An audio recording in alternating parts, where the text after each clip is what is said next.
जिल्ह्याची खबरबात या बातमीपत्राचे प्रायोजक आहेत Mac Care super speciality hospital Ahmednagar.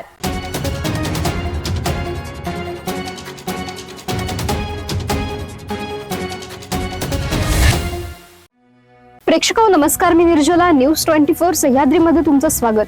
तर पाहूयात अहिल्यानगर जिल्ह्यातील महत्त्वपूर्ण बातम्यांचा आढावा जिल्ह्याची खबरबातमध्ये।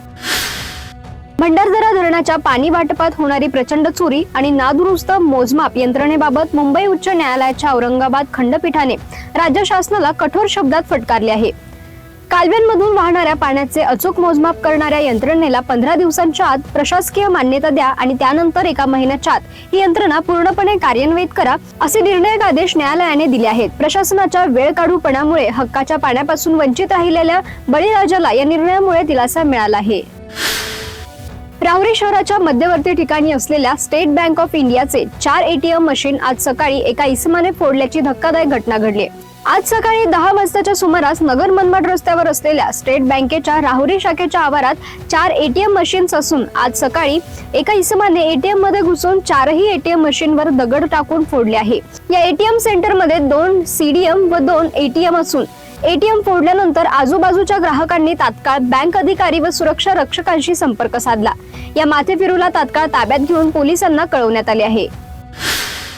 भोंदूबाबा गणेश शिंदे यांनी आपल्या आश्रमात येणाऱ्या भाविकांना मंदिर बांधण्याचे आश्वासन देत भाविकांकडून लाखो रुपये जमा केले।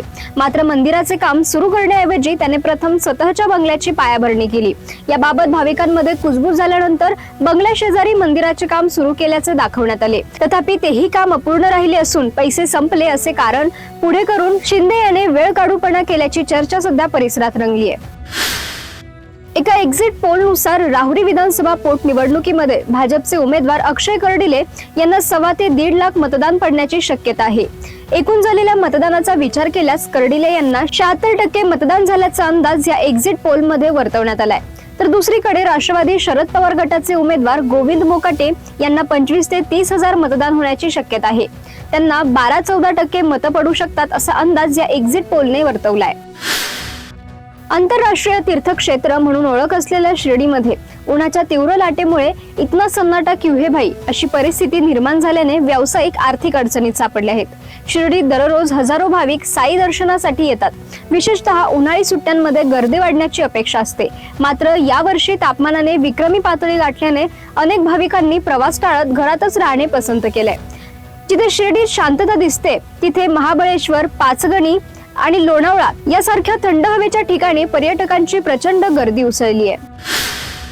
जिल्ह्याची खबरबातमध्ये घेऊयात एक छोटीशी विश्रांती। कॉंग्रॅच्युलेशन्स वहिनी, बाळ झाल्याबद्दल। पण मी ऐकलंय डिलिव्हरी फार क्रिटिकल होती, आता ठीक आहे ना सगळं? अगं होता थोडा प्रॉब्लेम, पण स्त्रियांच्या आरोग्याची संपूर्ण काळजी घेणारं मातृसेवा होतं ना साथीला। सगळं सुरळीत झालं। किशोर वयापासून ते रजोनिवृत्तीपर्यंत स्त्रीच्या आरोग्याची संपूर्ण काळजी घेणारं अहमदनगर मधील पहिलं स्त्री रुग्णालय Matruseva women's hospital, obstetric ICU। किशोरवयीन आणि विवाहपूर्व समुपदेशन, गरोदर माता तपासणी आणि प्रसूती, पहिल्या सिझेरियन नंतर नॉर्मल डिलिव्हरीची सोय। मातृसेवा विमेन्स हॉस्पिटल, सक्कर चौक, नवीन टिळक रोड, अहमदनगर। फोन 9850200017। विश्रांतीनंतर तुमचं पुन्हा एकदा स्वागत। पाहूयात पुढील बातम्या। शिर्डी पोलीस ठाण्यातील 2 पोलीस कर्मचाऱ्यांना नाशिक येथील लाचलुचपत प्रतिबंधक विभागाच्या पथकाने लाच घेताना रंगे हात पकडल्याची धक्कादायक घटना उघडकीस आली आहे। या कारवाईत एका पोलिसाला ताब्यात घेतले असून दुसरा कर्मचारी हा घटनास्थळावरून पसार झालाय। तर या प्रकारामुळे पाथर्डी पोलीस ठाण्यात मोठी खळबळ उडाली आहे।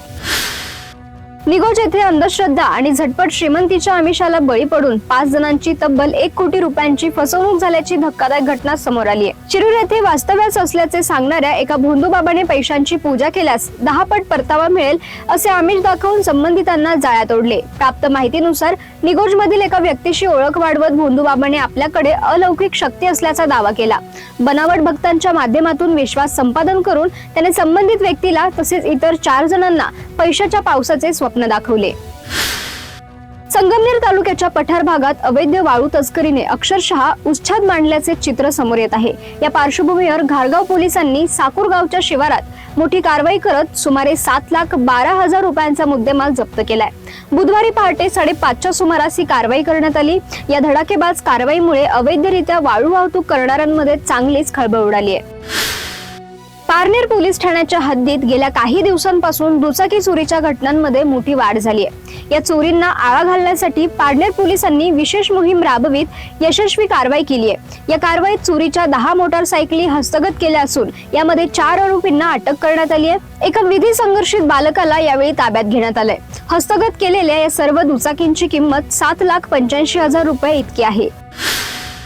संगमनेर तालुक्यातील चंदनापुरी येथील अनेक शेतकऱ्यांनी प्रवरा नदीवरून शेतीसाठी पाणी आणण्यासाठी पाईपलाईन टाकली आहे. मात्र महावितरणाच्या केबल टाकणाऱ्या ठेकेदाराकडून ही पाईपलाईन फुटल्याचा आरोप करत शेतकऱ्यांनी आमदार अमोल खताळ यांच्याकडे तक्रार करत संबंधित ठेकेदारावर कारवाईची मागणी केली आहे. जिल्ह्याची खबरबातमध्ये आपण इथेच थांबतोय. मात्र तुम्ही पाहत राहा न्यूज 24 सह्याद्री. जिल्ह्याची खबरबात या बातमीपत्राचे प्रायोजक होते Mac Care super speciality hospital Ahmednagar. शब्दांचं सामर्थ्य, विश्वसनीयतेची उंची. न्यूज 24 सह्याद्री.